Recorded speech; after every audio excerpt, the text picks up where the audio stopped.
Hi, my dear students. Good morning. This is Faushiba PKM, Assistant Professor, Department of Management Studies. ഞാൻ നിങ്ങൾക്ക് ഇന്നൊരു പുതിയ topic എക്കണോമിക്സിലെ consumer behaviour തിയറിയിലെ വളരെ പ്രധാനപ്പെട്ട ഒരു ടോപ്പിക്കാണ് Hicksian decomposition of price effect into income effect and substitution effect. ഈ ഒരു തിയറിയാണ് നിങ്ങളെ ഞാൻ പഠിപ്പിക്കാൻ പോകുന്നത്.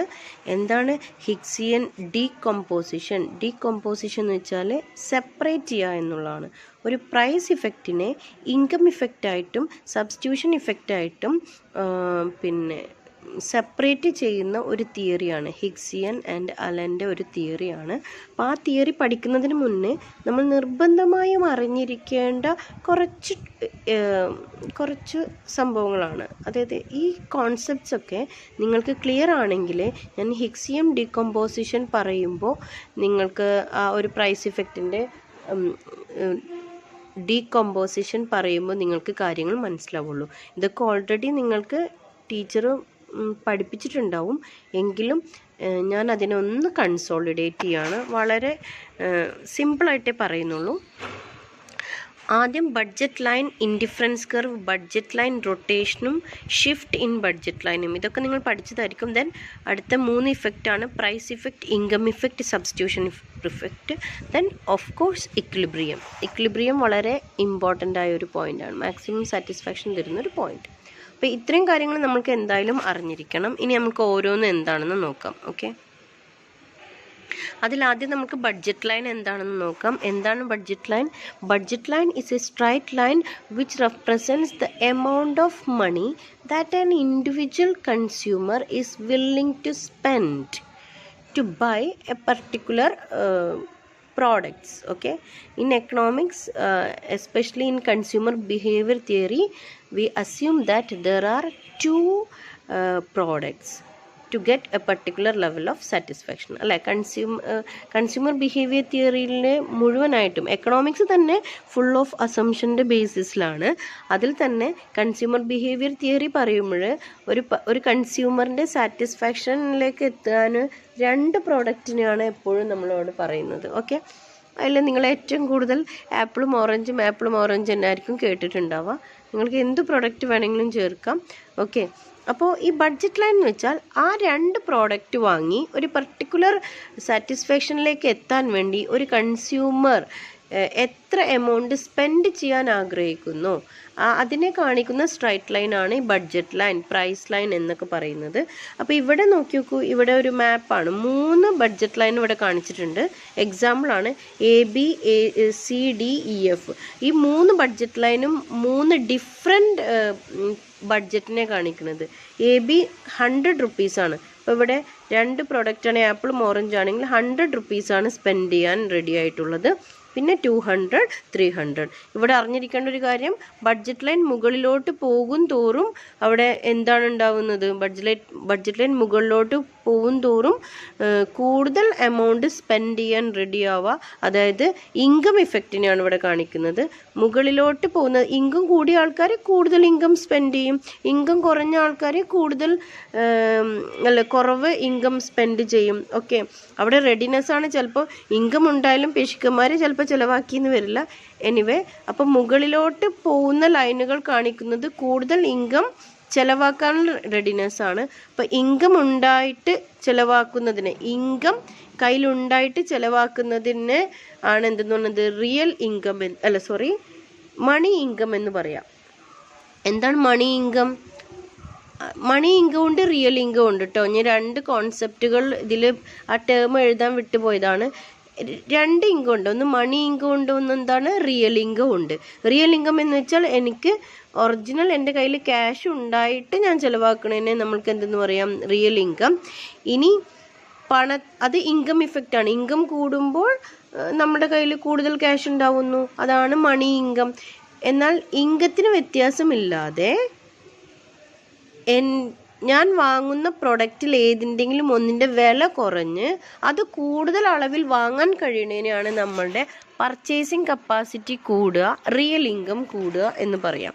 ഞാൻ തൊട്ടടുത്തുള്ള ഒരു പിക്ചറിൽ കൂടുതൽ എക്സ്പ്ലെയിൻ ചെയ്യാം. അപ്പോൾ റിയൽ ഇൻകം എന്ന് പറഞ്ഞാൽ എന്താണ്? പർച്ചേസിങ് കപ്പാസിറ്റി കൂടുന്നതിനെയാണ് എന്തെന്ന് പറയുന്നത് റിയൽ ഇൻകം. ഇൻകത്തിന് ചേഞ്ച് ഇല്ലാതെ ഏതെങ്കിലും ഒരു പ്രൊഡക്റ്റിൻ്റെ പ്രൈസ് കുറഞ്ഞ് പർച്ചേസിങ് കപ്പാസിറ്റി കൂടുന്നതിനെയാണ് റിയൽ ഇൻകം കൂടുക എന്ന് പറയാം. എന്നാൽ പ്രൈസിന് ചേഞ്ച് ഇല്ല, നമ്മൾക്ക് വരുമാനം കൂടിയിട്ട് നമ്മൾക്ക് പർച്ചേസിങ് കപ്പാസിറ്റി കൂടുന്നതിനാണ് നമ്മൾ എന്തെന്ന് പറയുന്നത് മണി ഇൻകവും. ഈ രണ്ട് കാര്യങ്ങളും ഓർത്ത് വെക്കാം.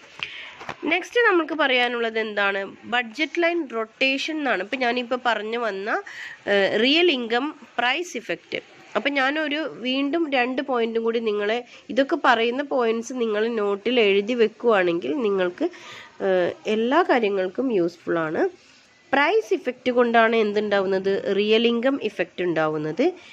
ഇൻകത്തിൻ്റെ ഇഫക്റ്റ് കൊണ്ടാണ് മണി ഇൻകം ഇഫക്റ്റ് ഉണ്ടാവുന്നത്. അപ്പം ഞാൻ ഈ ബഡ്ജറ്റ് ലൈനിൻ്റെ കേസ് പറഞ്ഞു. ഞാനൊരു എക്സാമ്പിൾ എടുത്തിട്ടുണ്ട്. ഞാൻ ഫൗഷിബ 500 രൂപയാണ് ഒരു ആഴ്ചയിൽ എനിക്ക് വീട്ടിലേക്ക് ആവശ്യമുള്ള ഫ്രൂട്ട്സ് വാങ്ങാൻ ഞാൻ റെഡി ആയിട്ട് സ്പെൻഡ് ചെയ്യാൻ എനിക്ക് റെഡി ആയിട്ടുള്ളത് 500 രൂപയാണ്. അപ്പോൾ ഇവിടെ കാണിക്കുന്ന AB എന്ന് പറയുന്നത് 500 രൂപയെ കാണിക്കുന്ന ബഡ്ജറ്റ് ലൈനാണ് കേട്ടോ. ഞാൻ ഈ 500 രൂപ വെച്ചുകൊണ്ട് first case, second case, 2 case കൊടുത്തിട്ടുണ്ട്. 500 രൂപ വെച്ചുകൊണ്ട് ഞാൻ ആപ്പിളിന് വില 100 രൂപ, ഓറഞ്ചിന് വില 50 രൂപ. ഞാൻ ആപ്പിൾ വാങ്ങുന്നത് 2 kg ആണ്, അപ്പോൾ 200 രൂപ. ദെൻ ഓറഞ്ച് വാങ്ങുന്നത് 6 kgs ആണ്, അത് എത്രയാണ്? 300 റുപ്പീസ്. അപ്പോൾ എൻ്റെ 500 റുപ്പീസായി, ഞാൻ സാറ്റിസ്ഫൈഡ് ആണ്. ഓക്കെ, അങ്ങനെ ഇരിക്കുമ്പോൾ ഞാൻ കോസ്റ്റ്ലിയർ എന്ന് ഉദ്ദേശിച്ചിരുന്ന ആപ്പിൾ കോസ്റ്റ്ലിയർ ആണല്ലോ കമ്പാരിറ്റീവ്ലി. ആപ്പിളിൻ്റെ വില കുറഞ്ഞു, 100ൽ നിന്നും 50 രൂപയായി കുറഞ്ഞു. ഈ സെക്കൻഡ് കേസ് നോക്കാം. അപ്പോൾ എൻ്റെ കപ്പാസിറ്റി എന്താണ്? ഞാൻ 500 രൂപ തന്നെയാണ് എല്ലാ ആഴ്ചയും ഫ്രൂട്ട്സിന് വേണ്ടി ചിലവാക്കാൻ റെഡി ആയിട്ടുള്ളത്. ഓക്കെ, അങ്ങനെയാണെങ്കിൽ എൻ്റെ പർച്ചേസിങ് കപ്പാസിറ്റി വർദ്ധിച്ചില്ലേ? 100 രൂപയിൽ നിന്നും ആപ്പിളിൻ്റെ വില 50 രൂപയായി കുറഞ്ഞത്. 2 കിലോ വാങ്ങിക്കുന്ന എനിക്ക് 4 കിലോ വാങ്ങിക്കാൻ കഴിയും. അത് എങ്ങനെയാണ് കഴിയുന്നത്? എൻ്റെ പർച്ചേസിങ് കപ്പാസിറ്റി കൂടി. എങ്ങനെ പർച്ചേസിങ് കപ്പാസിറ്റി കൂടി? എൻ്റെ ഇൻകത്തിന് ചേഞ്ച് വന്നിട്ടുണ്ടോ? ഒരു ചേഞ്ചും വന്നിട്ടില്ല. ബട്ട് പ്രൈസ് ചേഞ്ച് ചെയ്തു. പ്രൈസ് എങ്ങനെയാണ് ചേഞ്ച് ചെയ്തത്? പ്രൈസ് കുറഞ്ഞു. പ്രൈസ് കുറഞ്ഞപ്പോൾ എനിക്ക് കൂടുതൽ അളവിൽ വാങ്ങാൻ പറ്റി. അങ്ങനെ പ്രൈസ് കുറഞ്ഞിട്ട് കൂടുതൽ അളവിൽ വാങ്ങാൻ പറ്റി. എൻ്റെ പർച്ചേസിങ് കപ്പാസിറ്റി കൂടുന്നതിനെയാണ് എന്തെന്ന് പറയുന്നത്? Real income. നേരത്തെ പറഞ്ഞ റിയൽ ഇൻകം വർദ്ധിച്ചു. അപ്പോൾ എനിക്ക് എന്ത് ചെയ്യാൻ പറ്റി? ഇപ്പോൾ ഇവിടെ നോക്കി നോക്കൂ. ഒറിജിനൽ AB എന്ന് പറയുന്ന ബഡ്ജറ്റ് ലൈന് എയിൽ നിന്നും, ഇവിടെ 4ൻ്റെ അവിടെ ഒരു C ഇടണം കേട്ടോ, അപ്പോഴാണ് കറക്റ്റ് ആവുള്ളൂ. ആ C ഇടാൻ ഞാൻ മറന്നുപോയി. അപ്പോൾ AC എന്ന് പറയുന്ന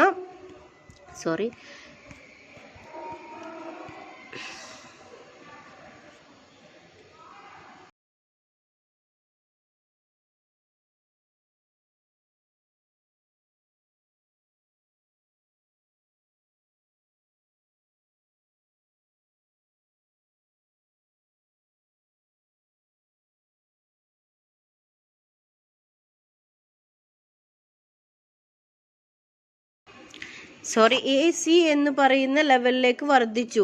അങ്ങനെ ഒരേ ഒറിജിനിൽ നിന്നും ABയിൽ നിന്നും ACയിലേക്ക് എൻ്റെ ബഡ്ജറ്റ് ലൈൻ ഇതാ ചേഞ്ച് ചെയ്തിരിക്കുന്നു, റൊട്ടേറ്റ് ചെയ്തിരിക്കുകയാണ്. ഒരേ ഒറിജിൻ A അവിടെ തന്നെ ഉണ്ട്. ഇങ്ങനെ റൊട്ടേറ്റ് ചെയ്യുന്നതിനെയാണ് ബഡ്ജറ്റ് ലൈൻ റൊട്ടേഷൻ എന്ന് പറയുക. അപ്പോൾ ഇതാണ് പ്രൈസ് ഇഫക്റ്റ്.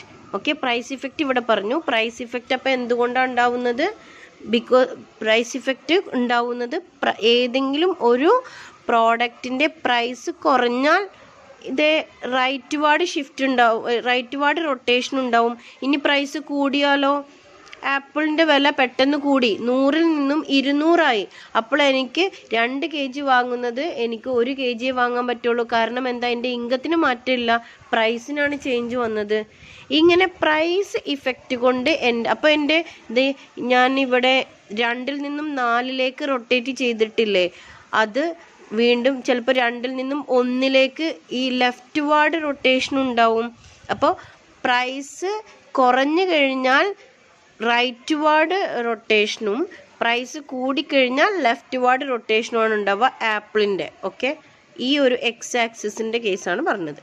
ഇതിനെയാണ് റിയൽ ഇൻകം ഇഫക്റ്റ് എന്ന് പറയാം. ഓക്കെ, ഇങ്ങനെ ഉണ്ടാവുമ്പോൾ പ്രൈസിൽ ഉണ്ടാവുന്ന ആ ഒരു ചേഞ്ച് കാണിക്കുന്ന ബഡ്ജറ്റ് ലൈനിൻ്റെ മൂവ്മെൻറ്റ്, അതിനാണ് എന്തെന്നുള്ളത് റൊട്ടേഷൻ, ബഡ്ജറ്റ് ലൈൻ റൊട്ടേഷൻ. അപ്പോൾ പ്രൈസ് ഇഫക്റ്റും ഇവിടെ ഞാൻ പറഞ്ഞു, റൊട്ടേഷനും ഇവിടെ പറഞ്ഞു. ഓക്കെ, അപ്പോൾ പ്രൈസ് ഇഫക്റ്റ് എന്ന് വെച്ചാൽ എന്താണ്? ഏതെങ്കിലും ഒരു പ്രോഡക്റ്റിൻ്റെ പ്രൈസിൽ ചേഞ്ച് വരികയും അതിൻ്റെ കാരണത്താൽ ഏതെങ്കിലും ഒരു പ്രോഡക്റ്റ് കൂടുതലോ കുറവോ നമ്മൾക്ക് പർച്ചേസിങ് കപ്പാസിറ്റിയിൽ ഡിഫറൻസ് വരുന്നതിനാണ് നമ്മൾ എന്തെന്ന് പറഞ്ഞാൽ പ്രൈസ് ഇഫക്റ്റ്. ആ ഒരു സിറ്റുവേഷനിൽ എന്താ സംഭവിക്കുന്നത്? ബഡ്ജറ്റ് ലൈൻ പ്രൈസ് കുറഞ്ഞാൽ റൈറ്റ് വാർഡും പ്രൈസ് കൂടിയാൽ ലെഫ്റ്റ് വാർഡും റൊട്ടേഷൻ ഉണ്ടാവും. പ്രത്യേകം ശ്രദ്ധിക്കണം, ഒറിജിൻ എ തന്നെയാണ്, എയിൽ നിന്ന് തന്നെ, ഈ എയിൽ നിന്ന് തന്നെയാണ് എന്ത് ചെയ്യുന്നത്? റൊട്ടേറ്റ് ചെയ്യുന്നത്. അപ്പോൾ നോക്കിയൊക്കെ, റൊട്ടേറ്റ് ചെയ്യുക എന്ന് പറഞ്ഞു കഴിഞ്ഞാൽ ഇപ്പോൾ നമ്മളെ പെൻഡുലം ഒക്കെ ഇങ്ങനെ ആടുന്നത് പോലെ, അതാണ് റൊട്ടേറ്റ് ചെയ്യുക എന്ന് പറഞ്ഞു കഴിഞ്ഞാൽ. ഇനി അതിൻ്റെ ഒപ്പം തന്നെ നമ്മൾക്ക് അറിയേണ്ട ഒരു സംഭവമാണ് എന്തെന്ന് പറയുന്നത്? ഷിഫ്റ്റ് ചെയ്യുക എന്ന് പറയുന്നത്. ആ ഷിഫ്റ്റ് നമ്മൾക്ക് ഇതാ ഇവിടെ കാണിക്കാം. എന്താണ് ഷിഫ്റ്റ്? ഇപ്പോൾ ഞാനിവിടെ 100, 200, 300 എൻ്റെ ഞാൻ AB എന്ന് പറയുന്നത് ഇപ്പോൾ നേരത്തെ എക്സാമ്പിൾ 500 അല്ലേ? എനിക്ക് ഇൻകം കൂടി, അപ്പോൾ എനിക്ക് എന്ത് ചെയ്യാം? 1000 രൂപക്ക് വേണമെങ്കിൽ ഫ്രൂട്ട്സ് മേടിക്കാം. അപ്പോൾ ഞാനിത് ACD അത് വേണമെങ്കിൽ 1000 രൂപയാക്കാം. പിന്നെയും എൻ്റെ ഇൻകം കൂടി, അപ്പം ഞാനിത് 300ൻ്റെ ഭാഗത്ത് വീണ്ടും അതങ്ങനെ കൂടുകയാണെങ്കിൽ മുകളിലോട്ടും കുറയുവാണെങ്കിൽ താഴോട്ടുമാണ് എന്ത് ചെയ്യുക? ബഡ്ജറ്റ് ലൈനിൽ ഷിഫ്റ്റ് ഉണ്ടാവാന്ന്. ഇവിടെയാണ് ഷിഫ്റ്റ് ഇൻ ബഡ്ജറ്റ് ലൈൻ. ഇവിടെ ബഡ്ജറ്റ് ലൈൻ നോക്കി നോക്കൂ, നേരത്തെ നോക്കൂ, ഒറിജിൻ എയിൽ നിന്ന് തന്നെ റൊട്ടേറ്റ് ചെയ്യുമായിരുന്നു. ഇവിടെ എന്താ ചെയ്യുന്നത്? ഷിഫ്റ്റ് ആണ് ചെയ്യുന്നത്. അപ്പോൾ ഇത് എന്തുകൊണ്ടാണ്? ഇൻകം ഇഫക്റ്റ് ആണ്. പ്രൈസ് ബഡ്ജറ്റ് ലൈൻ മുകളിലോട്ടോ താഴോട്ടോ മാറ്റി ഒരു പാരലൽ ഷിഫ്റ്റ്, പാരലൽ തന്നെ ആവണമെന്നില്ല, ഒരു ഷിഫ്റ്റ് ഉണ്ടാവുകയാണെങ്കിൽ അതിനെ ഷിഫ്റ്റ് എന്ന് പറയുന്നത് ഷിഫ്റ്റ് ഇൻ ബഡ്ജറ്റ് ലൈൻ. ആ shift in budget line because of എന്തായിരിക്കും? ബിക്കോസ് ഓഫ് ഇൻകം ആണ്, ഇൻകം ഇഫക്റ്റ് ആണ്.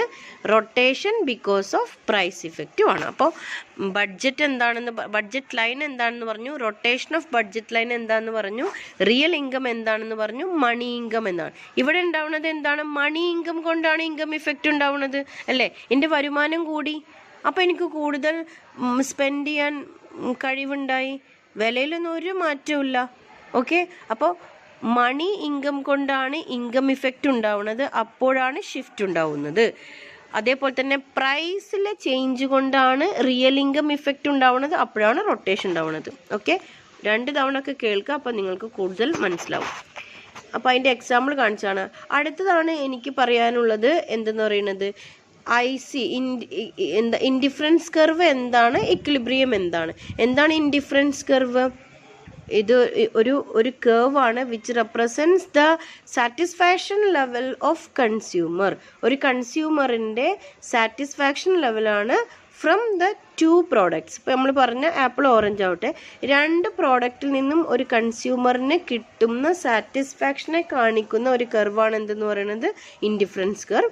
ആ സാറ്റിസ്ഫാക്ഷൻ IC1 ഒരു പർട്ടിക്കുലർ ലെവൽ ഓഫ് സാറ്റിസ്ഫാക്ഷൻ ഉണ്ട്, IC2 അതിനേക്കാൾ കൂടുതൽ, മുകളിലോട്ട് പോകുന്തോറും കൂടുതൽ സാറ്റിസ്ഫാക്ഷൻ, ഇനി താഴോട്ട് വരച്ചാൽ സാറ്റിസ്ഫാക്ഷൻ കുറഞ്ഞു എന്നാണ്. അപ്പോൾ ഈ കർവിനെ കാണിക്കുന്ന IC1, IC2 എന്ന് പറയുന്നതൊക്കെ ഇൻഡിഫറൻസ് കർവാണ്, സാറ്റിസ്ഫാക്ഷൻ ലെവലിനെ കാണിക്കുന്നതാണ്. അപ്പോൾ ഇക്വിലിബ്രിയം എന്താണ്? Equilibrium point is a point where budget line and IC curve intersect each other. അല്ലെങ്കിൽ IC curve tangent with budget line. Budget ലൈനും IC കർവും ടാൻജന്റ് ചെയ്യുന്ന, ടച്ച് ചെയ്യുന്ന പോയിന്റിനെയാണ് എന്തെന്നുള്ളത് ഇക്വിലിബ്രിയം. ഇവിടെ നോക്കി നോക്കൂ, point E is the equilibrium point because equilibrium IC1 is tangent with AB ആണ്. ആ സമയത്ത് ഇതിൻ്റെ നേരെ ഇയുടെ നേരെ താഴോട്ട് വരച്ചു കഴിഞ്ഞാൽ എക്സ് ആക്സിസിലെ ക്വാണ്ടിറ്റി കാണിക്കും, ഇയുടെ നേരെ വൈ ആക്സിസിലോട്ട് ടച്ച് ചെയ്താൽ വൈ ആക്സിസിൽ ഇപ്പോൾ ഓറഞ്ച് ആണെങ്കിൽ ഓറഞ്ചിൻ്റെ ക്വാണ്ടിറ്റിയും നമുക്ക് കാണിക്കും. ഇത് ഇക്വിലിബ്രിയം ആണ്, നിങ്ങൾക്ക് നന്നായിട്ട് അറിയുന്നുണ്ടാവും ഇക്വിലിബ്രിയം. ഓക്കെ, നെക്സ്റ്റ് നമ്മൾക്ക് പറയാനുള്ളത് ഇൻകം ഇഫക്റ്റ് ആണ്. ഞാൻ നേരത്തെ പറഞ്ഞു എങ്കിലും ഒന്നും കൂടി പറയാണ്. ഇൻകം ഇഫക്റ്റ് എന്ന് പറഞ്ഞു കഴിഞ്ഞാൽ എന്താണ് സംഭവിക്കുക? ഇൻകം ഇഫക്റ്റ് എന്ന് വെച്ചാൽ AB എന്ന് പറയുന്നത്, ഇപ്പം ഞാൻ നേരത്തെ പറഞ്ഞ എക്സാമ്പിളിലെ 500 രൂപയായിരുന്നു. ഓക്കെ, ഞാൻ 500 രൂപയായിട്ട് എനിക്ക് സാറ്റിസ്ഫാക്ഷൻ കിട്ടി. ആപ്പിളും ഓറഞ്ച് വാങ്ങി ഞാൻ സന്തോഷമായിട്ട് ഇരിക്കുകയായിരുന്നു. പെട്ടെന്ന് എൻ്റെ വരുമാനം കൂടി. അപ്പോൾ എനിക്ക് എന്ത് സംഭവിച്ചു? ഞാൻ പുതിയ ഒരു ബഡ്ജറ്റ് ലൈൻ വരച്ചു. അതെ, ബി സി എന്ന് പറയുന്ന വേറൊരു ബഡ്ജറ്റ് ലൈൻ. അവിടെ നോക്കി നോക്കൂ, മുകളിലോട്ടാണ്. ഇൻകം കൂടിയത് കൊണ്ടാണ് ഷിഫ്റ്റ് ഉണ്ടായത്. എ ബിയിൽ നിന്നും ബി സിയിലേക്ക് ഒരു ഷിഫ്റ്റാണ് ഉണ്ടായിട്ടുള്ളത് because of income effect. Income കൂടി, അപ്പോൾ എനിക്ക് പുതിയ IC2 കണ്ട പുതിയ സാറ്റിസ്ഫാക്ഷൻ ഉണ്ടായി. ഇൻകം കൂടിയപ്പോൾ ഞാൻ കുറേ ആപ്പിൾ വാങ്ങി കഴിച്ചു. കോസ്റ്റ്ലിയർ ആണ്, പക്ഷെ എനിക്ക് വിഷയമല്ല. എനിക്ക് ഇൻകം കൂടിയപ്പോൾ ഞാൻ എന്ത് ചെയ്തു? കൂടുതൽ ആപ്പിൾ വാങ്ങി കഴിച്ചു. അപ്പോൾ എനിക്ക് കൂടുതൽ സാറ്റിസ്ഫാക്ഷൻ കിട്ടി. അപ്പോൾ എൻ്റെ സാറ്റിസ്ഫാക്ഷൻ IC2യിലേക്ക് പോയി. കണ്ട, അവിടെ ഒരു ഇയും കൂടി അടയാളപ്പെടുത്തണമായിരുന്നു കേട്ടോ. ബി സിയും IC2വും ടച്ച് ചെയ്യുന്നൊരു പോയിന്റിൽ E1 എന്ന് നിങ്ങൾക്ക് വേണമെങ്കിൽ കാണിക്കാം. അപ്പോൾ ഇതാണ് ഇൻകം ഇഫക്റ്റ്. എന്താ, ബഡ്ജറ്റ് ലൈൻ എന്ത് ചെയ്തു? ഷിഫ്റ്റ് ചെയ്തു. ഇൻകം കൂടിയപ്പോൾ എ ബിയിൽ നിന്നും ബി സിയിലേക്ക് എന്ത് ചെയ്തു? എൻ്റെ ബഡ്ജറ്റ് ലൈൻ എന്ത് ചെയ്തു? ഷിഫ്റ്റ് ചെയ്തു. അപ്പോൾ എനിക്ക് എന്ത് കൂട്ടി? കൂടുതൽ സാറ്റിസ്ഫാക്ഷൻ കിട്ടി. അപ്പം ഞാൻ IC1 നിന്നും IC2യിലേക്ക് എൻ്റെ സാറ്റിസ്ഫാക്ഷൻ ഷിഫ്റ്റ് ചെയ്തു. അപ്പം രണ്ടാമത്തെ ഇക്വിലിബ്രിയം ഉണ്ടായി. രണ്ടാമത്തെ ഇക്വിലിബ്രിയം ഇവിടെ ഒരു ഇടണം കേട്ടോ. IC2വും ബി സിയും ടച്ച് ചെയ്യുന്ന ആ പോയിന്റിനെ E1 എന്നിടണം കേട്ടോ. അപ്പോൾ എനിക്ക് പുതിയൊരു ഇക്വിലിബ്രിയം ഉണ്ടായി. ഓക്കെ, ഇതാണ് ഇൻകം ഇഫക്റ്റ്. അപ്പോൾ ഇൻകം ഇഫക്റ്റ് ഉണ്ടാവുമ്പോൾ പുതിയ ബഡ്ജറ്റ് ലൈൻ ഷിഫ്റ്റ് ചെയ്യും. അവിടെ പുതിയ എന്തുണ്ടാവും? ഒരു ICനെ ടച്ച് ചെയ്യും. അപ്പോൾ പുതിയൊരു ഇക്വിലിബ്രിയം പോയിന്റ് ഉണ്ടാവും. അതാണ് ഇൻകം ഇഫക്റ്റ്. അപ്പോൾ ഇനി എന്താണ് സബ്സ്റ്റിറ്റ്യൂഷൻ ഇഫക്റ്റ്? അപ്പോൾ ഇൻകം ഇഫക്റ്റിൻ്റെ പ്രത്യേകത എന്താണ്? പുതിയ ബഡ്ജറ്റ് ലൈനും പുതിയ IC കർവും ഉണ്ടാവും കേട്ടോ. IC ഉണ്ടായി, പുതിയ ഇക്വിലിബ്രിയം ഉണ്ടാവും. എന്നാൽ സബ്സ്റ്റിറ്റ്യൂഷൻ ഇഫക്റ്റിൻ്റെ പ്രത്യേകത ആദ്യം പറയാം. സബ്സ്റ്റിറ്റ്യൂഷൻ ഇഫക്റ്റിൽ ഒരേ ഇക്വിലിബ്രിയം പോയിന്റിൽ തന്നെയാണ് എന്ത് ചെയ്യുന്നത്? ഒരേ ഇക്വിലിബ്രിയം ICയിൽ തന്നെയാണ് 2 ഇക്വിലിബ്രിയം പോയിന്റ് ഉണ്ടാവുന്നത്. അതാണ് ഇതിൻ്റെ പ്രത്യേകത. ഇനി ഇവിടെ നോക്കാം. ഇവിടെ ഓറഞ്ച്, എൻ്റെ ഇൻകത്തിന് ഒരു മാറ്റവും ഇല്ല. ആപ്പിളിൻ്റെ വിലയിൽ ചെറിയൊരു മാറ്റം വന്നു. ആപ്പിളിൻ്റെ വില എന്ത് ചെയ്തു? 100 രൂപയിൽ നിന്ന് ഒരു 75 രൂപയായിട്ട് കുറഞ്ഞു എന്ന് വിചാരിക്കുക, അല്ലെങ്കിൽ 50 രൂപയായിട്ട് തന്നെ കുറഞ്ഞു. ആ സമയത്ത് ഞാൻ എന്താ വിചാരിക്കുക? Apple is A costlier product for me. എനിക്ക് കോസ്റ്റ്ലി പ്രൊഡക്റ്റ് ആണ്. ഓറഞ്ച് എന്ന് പറയുന്നത് കമ്പാരിറ്റീവ്ലി ചീപ്പർ പ്രൊഡക്റ്റ് ആണ്. 50 രൂപ ചീപ്പർ അല്ല എങ്കിലും ഓറഞ്ച് എന്ന് പറയുന്നത് കമ്പാരിറ്റീവ്ലി ചീപ്പറാണ്. ആപ്പിൾ എന്ന് പറയുന്നത് കോസ്റ്റ്ലിയർ ആണ്. അപ്പോൾ ആപ്പിളിൻ്റെ വിലയിൽ ചെറിയൊരു മാറ്റം വന്നപ്പോൾ ഞാൻ എന്ത് ചെയ്യും? എൻ്റെ ചീപ്പർ പ്രൊഡക്റ്റ് ആയിട്ടുള്ള ഓറഞ്ചിനെ സബ്സ്റ്റിറ്റ്യൂട്ട് ചെയ്തിട്ട് പകരം കൂടുതൽ ആപ്പിൾ വാങ്ങാൻ ഞാൻ ശ്രമിക്കും. ഓക്കെ, അപ്പോൾ അവിടെ എനിക്ക് എന്ത് മാറ്റമില്ല, എൻ്റെ ഇൻകത്തിന് മാറ്റമില്ല. പക്ഷേ ഞാൻ എന്ത് ചെയ്യുന്നു? ആപ്പിളിൻ്റെ വിലയിൽ ചെറിയൊരു കുറവ് വന്നപ്പോൾ ഞാൻ കൂടുതൽ ക്വാണ്ടിറ്റി ആപ്പിൾ കൺസ്യൂം ചെയ്യും. ആദ്യം ഉണ്ടായിരുന്നത് OQ ആയിരുന്നു. കണ്ടോ, OQ ആയിരുന്നു. OQ ആയിരുന്നു. ദെൻ എനിക്ക് ആപ്പിളിൻ്റെ വിലയിൽ ചെറിയൊരു മാറ്റം വന്നപ്പോൾ ഞാൻ എന്ത് ചെയ്തു? OQ1 ക്വാണ്ടിറ്റിയിലേക്ക്, എൻ്റെ ഇക്വിലിബ്രിയം Eയിൽ നിന്നും E1ലേക്ക് മാറി. ഇതൊക്കെ നടന്നിട്ടുള്ളത് എവിടെയാണ്? ഒരേ IC കർവിൽ തന്നെയല്ലേ സബ്സ്റ്റിറ്റ്യൂഷൻ ഇഫക്റ്റ് സംഭവിച്ചിട്ടുള്ളത്. ഇപ്പം ഇതിനെ സബ്സ്റ്റിറ്റ്യൂഷൻ ഇഫക്റ്റ് എന്ന് പറയുന്നത്. പ്രൈസിൽ കോസ്റ്റ്ലിയർ പ്രൊഡക്റ്റിൻ്റെ പ്രൈസിൽ ചെറിയൊരു കുറവ് വരുമ്പോൾ നമ്മൾ ചീപ്പർ പ്രൊഡക്റ്റിനെ സബ്സ്റ്റിറ്റ്യൂട്ട് ചെയ്ത് കോസ്റ്റ്ലിയർ പ്രൊഡക്റ്റ് കൂടുതൽ വാങ്ങും. അതാണല്ലോ സബ്സ്റ്റിറ്റ്യൂഷൻ ഇഫക്റ്റ്. ഇവിടെ സബ്സ്റ്റിറ്റ്യൂഷൻ ഇഫക്റ്റിന് പ്രത്യേകത, ഇൻകത്തിന് ഒരു ചേഞ്ചും ഇല്ല. ഓക്കെ, സാറ്റിസ്ഫാക്ഷൻ കിട്ടുന്നത് അതേ സാറ്റിസ്ഫാക്ഷൻ തന്നെ കിട്ടും. But I can consume more quantity of costlier product. കണ്ടോ, ആപ്പിളിൻ്റെ പ്രൈസിൽ ചേഞ്ച് വന്നപ്പോൾ Eയിൽ നിന്നും E1ലേക്ക് എൻ്റെ സാറ്റിസ്ഫാക്ഷൻ, ആ Eയിൽ നിന്നും E1ലേക്ക് മാറി എന്ന് പറഞ്ഞു കഴിഞ്ഞാൽ OQയിൽ നിന്നും OQ1ലേക്ക് എനിക്ക് കൂടുതൽ ക്വാണ്ടിറ്റി, കണ്ട ഈ സൈഡിലെ ആപ്പിളാണ്, കൂടുതൽ ക്വാണ്ടിറ്റി ആപ്പിൾ വാങ്ങാൻ കഴിഞ്ഞു എന്നുള്ളതാണ്. ഓക്കെ, ഓറഞ്ച് ചീപ്പറാണ്, അപ്പോൾ ഓറഞ്ച് വേണ്ട. ഓറഞ്ചിനെ ഞാൻ എന്ത് ചെയ്തു? കുറച്ചു. ഓറഞ്ചിനെ ആപ്പിളിനെ കോൺസെൻട്രേറ്റ് ചെയ്തുകൊണ്ടാണ് ഇവിടെ കാണിച്ചു. ഇവിടെ നമുക്ക് Y കാണിക്കാം.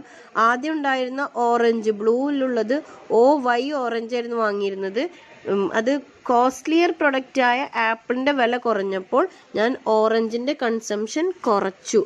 OYയിൽ നിന്നും OY1ലേക്ക് എൻ്റെ കൺസംഷൻ കുറച്ചു. ഇതിനാണ് പ്രൈസ് സബ്സ്റ്റിറ്റ്യൂഷൻ ഇഫക്റ്റ് എന്ന് പറയുക. സബ്സ്റ്റിറ്റ്യൂഷൻ ഇഫക്റ്റ് ഉണ്ടാകുന്നത് പ്രൈസ് ഇഫക്റ്റ് കൊണ്ടാണ്. സബ്സ്റ്റിറ്റ്യൂഷൻ ഇഫക്റ്റിൽ സംഭവിക്കുന്നത് ഒരേ ഇൻഡിഫറൻസ് കർവിൽ തന്നെയാണ് മൂവ്മെൻറ്റ് നടക്കുന്നത്. അപ്പോൾ substitution effect is effected, that means equilibrium move along with the same indifference കർവാണ്. ഇതാണ് നമ്മളുടെ എന്തെന്ന് പറയുന്നത് സബ്സ്റ്റിറ്റ്യൂഷൻ ഇഫക്റ്റ്. അപ്പോൾ നമ്മൾക്കിപ്പോൾ പറയേണ്ട പ്രധാനപ്പെട്ട ബഡ്ജറ്റ് ലൈൻ എന്താണെന്ന് പറഞ്ഞു, ഇൻഡിഫറൻസ് കർവ് എന്താണെന്ന് പറഞ്ഞു, ബഡ്ജറ്റ് ലൈൻ റൊട്ടേഷൻ പറഞ്ഞു, പ്രൈസ് ഇഫക്റ്റ് പറഞ്ഞു, ഇൻകം ഇഫക്റ്റ് പറഞ്ഞു, സബ്സ്റ്റിറ്റ്യൂഷൻ ഇഫക്റ്റ് പറഞ്ഞു, ഇക്വിലിബ്രിയവും പറഞ്ഞു, ഷിഫ്റ്റ് ഇൻ ബഡ്ജറ്റ് ലൈൻ പറഞ്ഞു. ഇതിനൊപ്പം തന്നെ ഞാൻ എന്ത് പറഞ്ഞിട്ടുണ്ട്, റിയൽ ഇൻകം പറഞ്ഞിട്ടുണ്ട്, അതേപോലെ തന്നെ മണി ഇൻകം പറഞ്ഞിട്ടുണ്ട്. അപ്പോൾ let me conclude that budget line എന്ന് പറഞ്ഞു കഴിഞ്ഞാൽ it's a straight line which represents the amount of money that a consumer is willing to spend to purchase a given two commodities. Okay, indifference curve എന്ന് വെച്ചാൽ it's a curve which represents the satisfaction level of consumers.